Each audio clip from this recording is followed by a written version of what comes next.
Hi guys, today let's take a look at how we achieve potential output with demand and supply side policies, but particularly today with monetary policy. This should be a lecture following what we had already seen with fiscal policy. Both fiscal and monetary policy affect the demand curve, aggregate demand curve, and we will sort of make allusions here to supply side policies, but nothing dramatic yet. If you want to be able to come back and at the end of the lecture address this essential question examining the impact of monetary policy on overall potential GDP, but really that's can you demonstrate how it's graphed? Either at the end of the lecture or honestly, if you have a lot of time right now, there's a really cool monetary policy game through the San Francisco Federal Reserve about if you were the Fed chairperson and you get these news articles that pop up, how could you adjust the federal funds rate to both keep interest rates, unemployment rate and inflation rates steady? And you'll see how very difficult that is. You might have to play it a couple of times before you're rehired as a Fed chairperson, but it's something interesting to take a look at. First off, what is monetary policy? It's a policy that central banks in the government can enact to affect interest rates in order to affect aggregate demand. So there's a lot here in that monetary policy has multifaceted components. And to do that, we have to understand, first off, what interest rates are and how interest rates affect aggregate demand before we can really start seeing what central banks do. I know that when you guys go to banks, when you do your banking, most of you go to a local bank like Wells Fargo or Bank of America or Citadel, local credit union. These are commercial banks, and their sole job is to provide you a way to access and store money. You don't really need to know this for the IB, but these banks will allow you to take out loans, will allow you to save your money at a very low interest rate, will allow you to interact with government securities if you wish, will allow you to buy savings bonds, or would allow you just to keep your money safe and secure. When you get direct deposits, that's where you get them from. It's also the place that will fund most of your local car loans, many of your mortgages. So in addition to giving you a place to store your money, they also lend you money out. Now, commercial banks make money. So if you want to think about, if you go to take out a car loan and your car loan might be at 7% interest rate, the bank is going to loan you money at 7% interest. If the same bank is also going to provide me a way to save my money, the bank is going to offer me a lower interest rate than 7% to save my money. That interest rate might be 3%, so that my money, when it goes into the bank, only makes 3% interest for me. And then when they turn around and lend out money to you to buy your car, they get 7% interest on the return that you're paying back. Commercial banks are there to make money. Central banks, if you want to think about it, are like the federal government's bank for all the commercial banks. Now, central banks do so many other things. They set regulations, they monitor the economy, but very simply, especially for what we're going to look at with monetary policy, central banks are the banks for the banks. Which leads us to one of my two very most important people in the world, Janet Yellen. And if you understand what she does and the U.S. Federal Reserve does, you'll have a very good understanding of central banks. So I want to give you this information straight up, and then we'll spend a lot of time looking at graphs and how this works together. Central banks conduct monetary policy by influencing something called interest rates. This is an indirect impact on aggregate demand. Interest rates affect something, however abstractly known as the supply of money in the economy. There is a set amount of money that the central banks can affect. If there's more money in the economy, it means one thing. If there's less money in the economy, it means another thing. And it affects how the money gets loaned out to you when you go to take out your car loan or your home mortgage or loans for college. An increase in the supply of money means that we see a falling interest rate. A decrease in the supply of money means an increasing interest rate. We'll be able to show this graphically, but it's what happens when the interest rate goes up or down that then affects the aggregate demand curve. When central banks influence the the interest rate, you hear it talked about that in the news. In the United States, we call that the Federal Reserve rate or the federal funds rate. In England, it's called the base rate. In the EU, it's called the minimum financing rate. I've only ever seen the IB talk about the base rate or the federal funds rate, or in general what the discount rate is, and we'll see that in a bit as well. But all of these are ways of talking about that interest rate that the central bank sets for local commercial banks. Now, for my students, we will go through this graph together, but very simply, if you want to take a look at the graph on the left, this is a very simple supply of money graph. The supply of money is not at all related to the level of interest in the economy. The central banks can affect the overall supply of money, which then in turn sets the interest rate, but the interest rate doesn't affect the supply of money. That's why it's a vertical line. The demand for money doesn't change, or at least we're going to consider that the demand for money in the aggregate macroeconomy doesn't change. What we see on this graph, though, is that the supply of money does go up or down. So if you look at the graph on the right, if the central bank does something to increase the supply of money curve goes out to SM2, which results in a lower interest rate in the economy. If there is a lower interest rate, you will see more borrowing and more consumer spending. A lower interest rate will increase aggregate demand. So an increasing supply of money lowers the interest rate. A lower interest rate creates more aggregate demand. Conversely, if the Federal Reserve or if the central bank contracts the supply of money, has a contractionary policy, you see the interest rate will go up. When the interest rate goes up, we will see a contraction in the aggregate demand curve in our macroeconomy ADAS diagram. A couple of things to show you about where we are right now in the world. I have this graph a couple of different ways, but the effective federal funds rate is on the measured on the left axis in red, and it just shows you from the late 50s how the federal funds rate has gone up or down. And if you look, especially in the 1980s, that rate at which the central banks in the United States charged to commercial banks was very high, as we were trying to really dig out of the deep and compounding recession in the United States, and fighting lots of other banking issues as well. The current federal funds rate is very low. I'm going to show you a much more zoomed in version of this graph, but I want you to know that we are at historic lows because of the Great Recession in 2008, 2009. You can see the recessions on this graph marked as the vertical gray bars that go up and down, and what happens to the federal funds rate in the United States is that goes up or down. The St. Louis Federal Reserve also puts on this the capacity utilization for manufacturing, and I made a note in my notes here that it never will reach 100%. So if you look at it and say, gosh, right now we stand around 77% in the United States, and it used to be in the late 1970s, we used to be up around 92%. We won't reach 100% because of different factors, but certainly you can see that the economy is contracted, and we aren't at our full manufacturing utilization. And in the United States, we might not ever get back to that because of the way our economy is changing. Let's take a zoomed in look at the federal funds rate now. This is from 2001 forward, and you see from 2008, 2009, when the Great Recession occurred, how low the federal funds rate has become. It never reached zero, but it was, I believe, they tried to target around a 0.5% interest rate. And very recently, here in 2016, they raised it. They just recently raised it again. So if I wanted to update this graph, I could. But again, I wanted to show you how historically low this is. The idea is to keep central bank interest rates low will increase the aggregate demand and hopefully boost us out of our recession. If you notice from like 2009 forward, there's a gray bar that surrounds that blue line. It's a target rate / range. And the United States Congress has now legislated that the U.S. Central Bank, the Federal Reserve, has to operate around a target rate. And the Federal Reserve can't specifically say what the interest rate should be. They can only affect the supply of money to hope to stay within that target range. And you can see that they are pretty effective in using their macroeconomic tools to do that. Another one of the interesting policies of monetary policy experts around the world is maintaining a low or steady inflation rate. And our U.S. Federal Reserve target is 2%.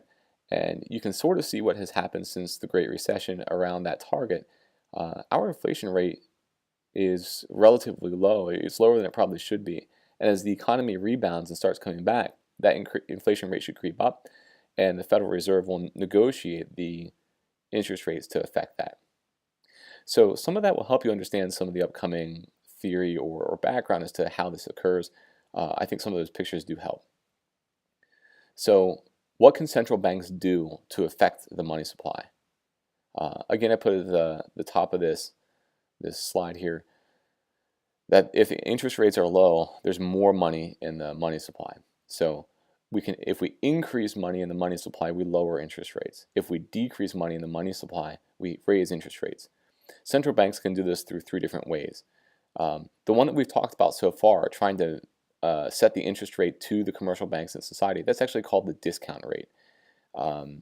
So you see that as bullet number 2. The central banks can affect the discount rate in the economy. Bullet number 1, though, is really important.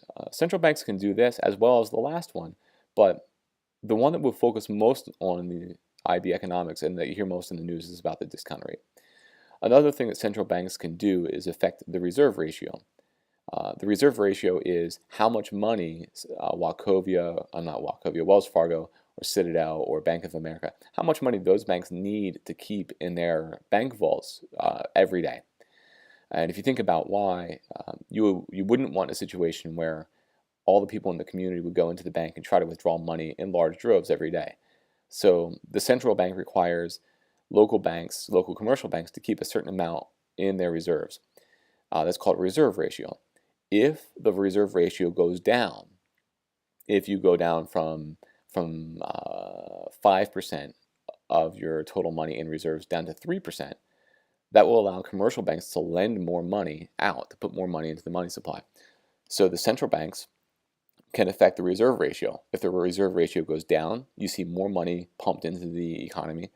If the reserve ratio goes up, which happened after the Great Recession and the financial crisis that we had in the United States, if the reserve ratio goes up, you see less money in the money supply. That one's pretty easy to observe, but again, it might just not be something that you have heard about before. The last one is really not convoluted, but it's again multi-step.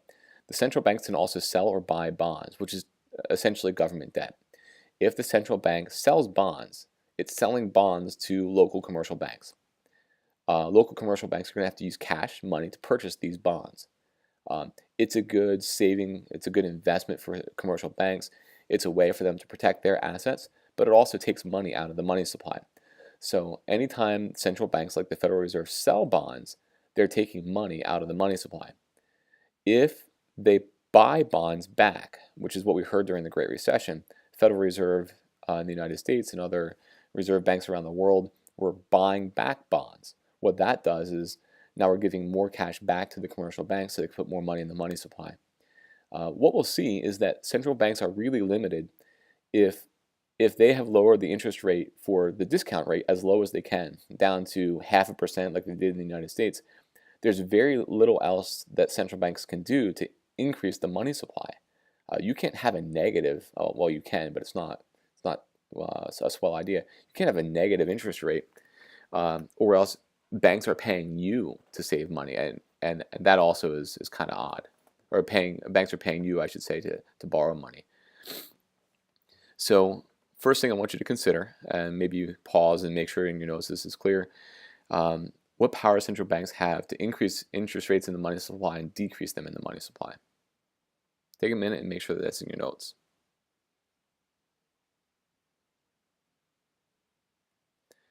Now, as we saw with fiscal policy, we can have expansionary and contractionary monetary policy.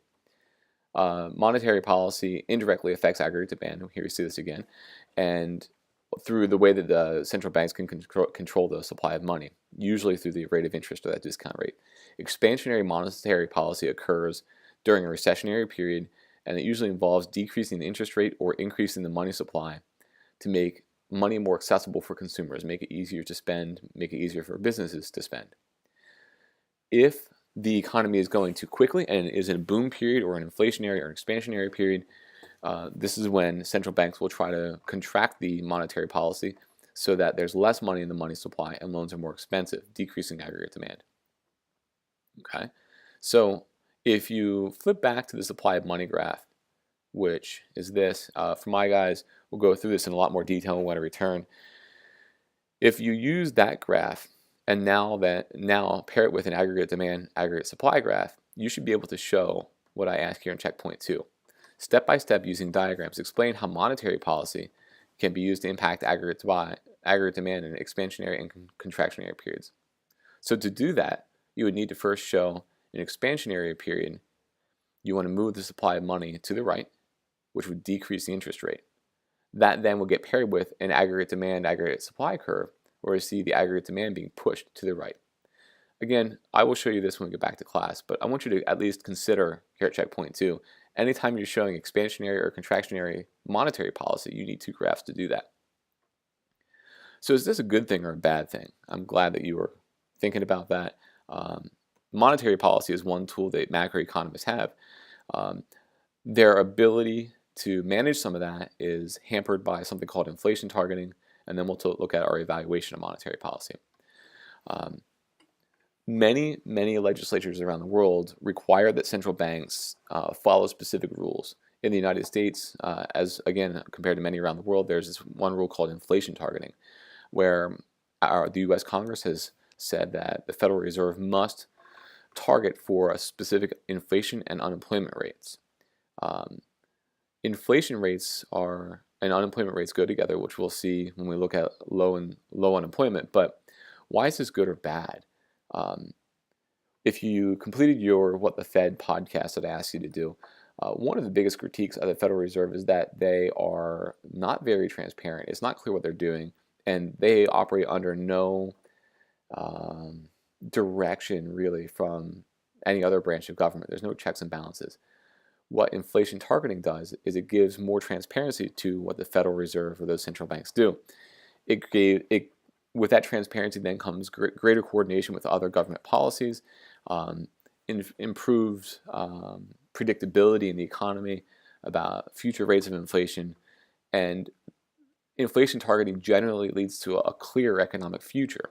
However, inflation targeting is very limiting.